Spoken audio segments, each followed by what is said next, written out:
Hello, my name is Doug Newkirk, and I studied as an architect in the US. And immediately after university, I began working for a boutique 35 staff architecture and interior design firm in Washington, D.C. Here, I began my career in high end corporate interiors. Since then, for the past 20 years, while working at some renowned interior design Hall of Fame companies such as Lehman Smith McLeish, Gabellini Shepherd, and Avro Co., and also the architectural firm founded by IMK himself, Pay Cup Freedom Partners. Working for these companies, I led a large scale interior design projects ranging from anywhere from 1,000 square meters to 100,000 square meters. At the time, most of my work was in the US, Washington, D.C., New York, and Boston, but also include projects in London and Seoul, Korea.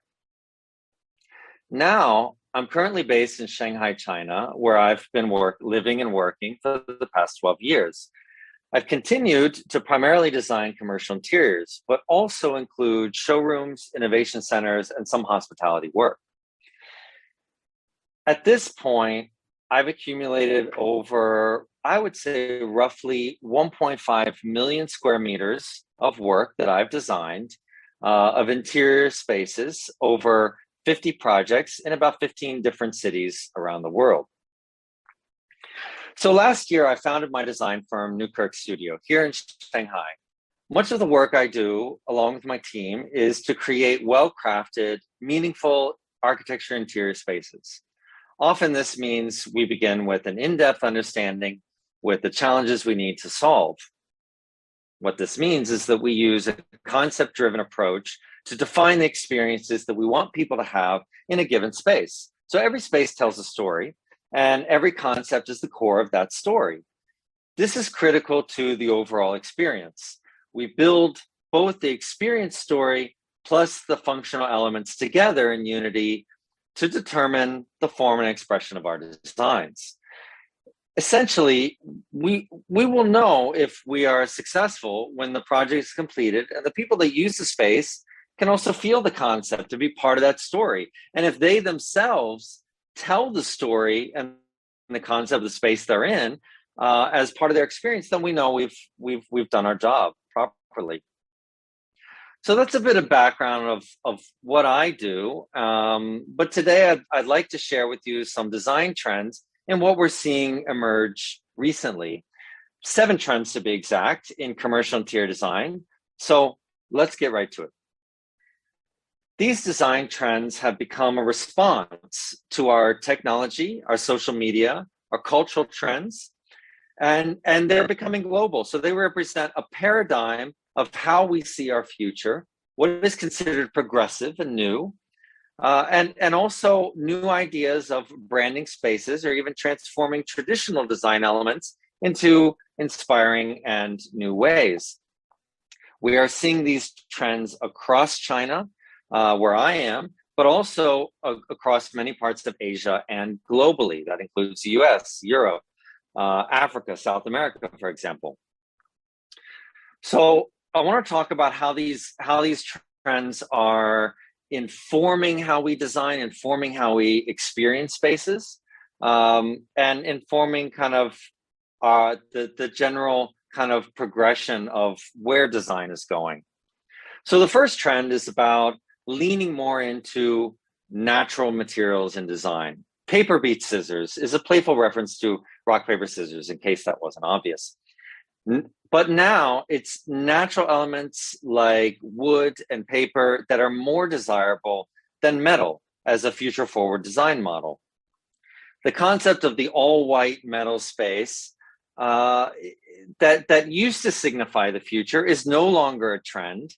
And many company brands are moving in a warmer direction for kind of how they express their interiors. Apple, for example, if you look at the Apple stores that were created about a decade ago, most of them were all white, very brightly lit, somewhat cold with metallic ceilings and walls. So this was a representation of a future forward kind of technology brand.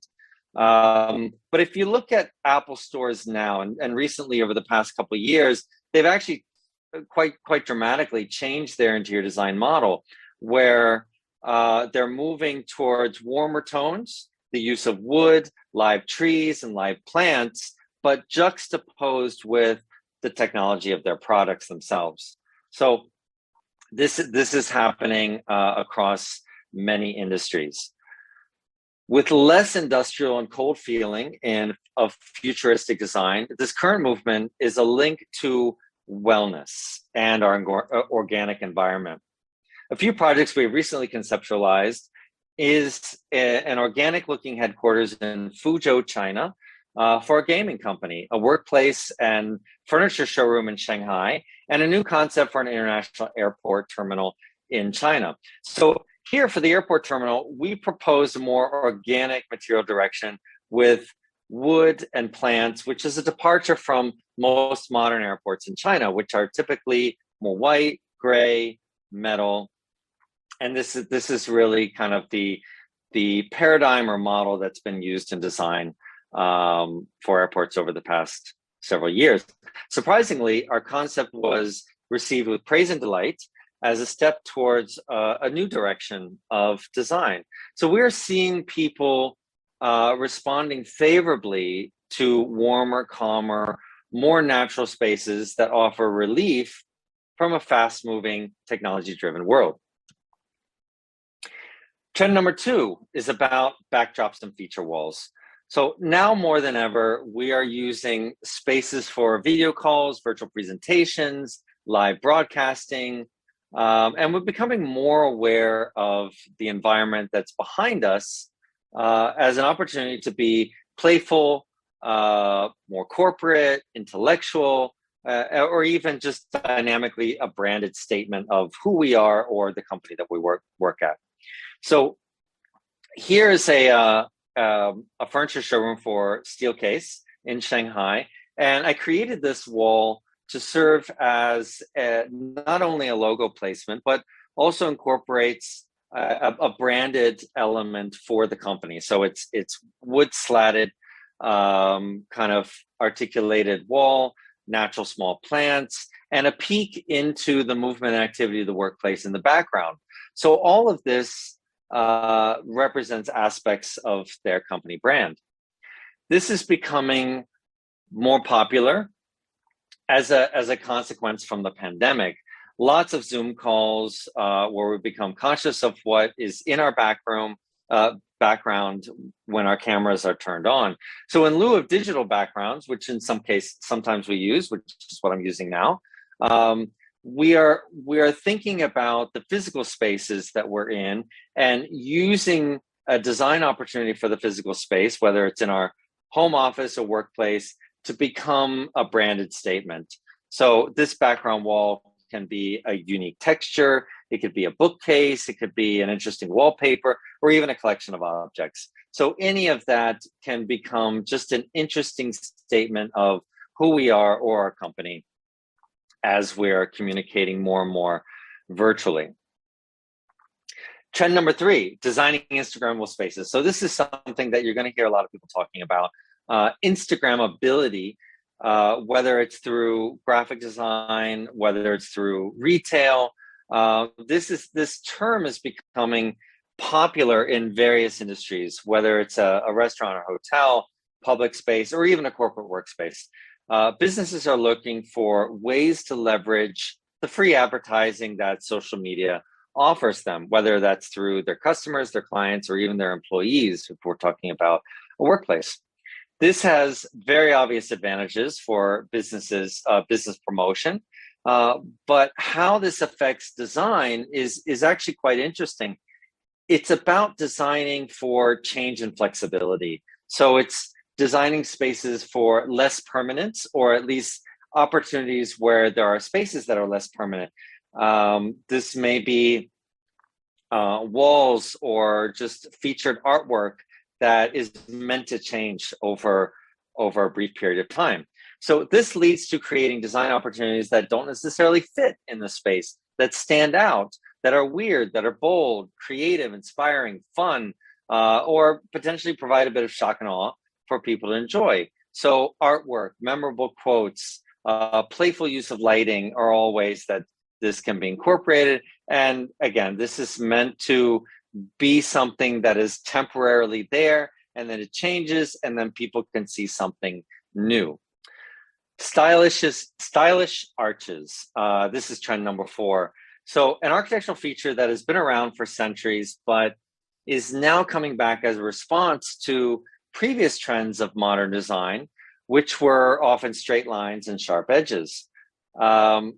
So this project that you're seeing is an Indian fusion restaurant that we're designing now. We used arches in our design as a reference back to the classic architectural elements that is found in India. But we've made this a bit of a modern expression. So modern adjustments, such as keeping the arches simple, in most cases, very light articulation to decoration. And in a signature piece, we are bending the arch, bending kind of a very iconic Indian style arch, but using rattan and metal as a way to play with materiality a bit. So this trend we are seeing now a bit more akin to an Art Nouveau meets modern minimalism. It's an expression that's elegant, but still minimal. It's often playfully breaking the rules of classic styles of what arches used to be. We are seeing them in cafes, architectural facades, built-in nooks, and ceiling expressions.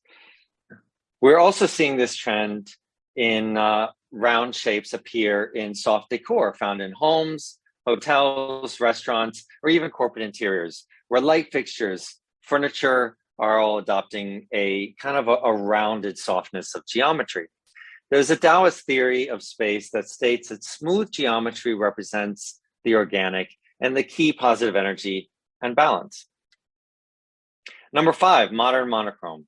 So where we begin to move away from the all-white spaces, we're beginning to incorporate elements that offer a strong contrast, such as dark browns and blacks, into the space. Here, we designed a concept for an executive reception for a large tech company in China, where we are bringing warmer whites as the base palette, but bringing very, very dark browns as a way to create accent and interest and depth to the space. However, this trend is taking on a bit of a warmer tone, where we're seeing the bold blacks, the dark espresso browns, combined with a warm, soft white base palette. The contrast highlights key elements in the space that provide more visual interest. This, along with an accent of gold, is now becoming the new language of luxury for spaces like hotels, homes, and high-end corporate interiors. Trend number 6, innovative heritage. So innovative heritage is about companies or brands that have an established heritage that are deeply rooted in the statement of who they are. Yet they need to stay relevant and modern to be competitive in a fast-changing marketplace. So this was precisely our design challenge for this international beauty company's innovation center in Shanghai. We had to combine the heritage of their brand with innovation through design. So they wanted to stay quite modern. They wanted the space to look very innovative and new, but at the same time, show their roots, which is 50, 60, 70 years of heritage in the beauty and the cosmetics industry. This is happening in subtle design expressions where breaking the rules of consistency is the trend. Contemporary classic styles are mixed with iconic, fashionable, more modern decor, lighting, furniture, or patterns. It could mean putting new modern lighting fixtures in a traditional, maybe Victorian space. It could even mean mixing contemporary chairs with a vintage table. So it's all about kind of breaking the rules, and this is the new trend this is one of the new trends that we're starting to see. And number 7, interior spaces that are becoming more and more digitally augmented. So digital content is no longer an afterthought or an application to a physical space, but it's becoming integrated uh, in into the physical environment itself. As a design feature, it is becoming vital to designing these things along with the interior space. So, in a building lobby that I designed a couple years ago for corporate headquarters here in Shanghai, we used a high resolution digital LED screen to visually guide people and lead people through the space. So you see this happening horizontally and then at the stairs happening vertically. So it's also kind of a visual guide, and it also creates contrast and accent in the space. As more architects and interior designers are exploring design in an entirely digital space, we are seeing a much more integrated approach to design between the physical and the digital. So the physical interior environment with the digital experience. This is becoming much more of a trend, and I would say it's more of a paradigm shift than a trend. I don't see this going away anytime soon. As we're exploring digital spaces in places like the metaverse, we are looking at how this can come into physical spaces themselves. So whether that's through digital displays, sensor activated lighting, animated digital content to replace traditional poster graphics, this is a way to keep people engaged and to activate the space through motion. So it's about applying the fourth dimension into the third dimension. And one bonus trend I wanted to leave you with is a peek into the colors that are popping up this year. So the color combination for 2022 is lavender and cream. So this is a soft, calming, delightful feeling. We are starting to see this happen more and more. And it might just be the color that we all need this year, whether it's in home design, painting of rooms, cafes, restaurants, hotels, even corporate interior spaces. We are starting to see these colors pop up more and more. And it's really a combination of those warm whites that we were talking about, and then the accents of lavender, possibly even gold, being that kind of touch of elegance incorporated in as well. So thank you. I hope you enjoyed the presentation. 7 international trends in corporate or commercial interiors. Thank you.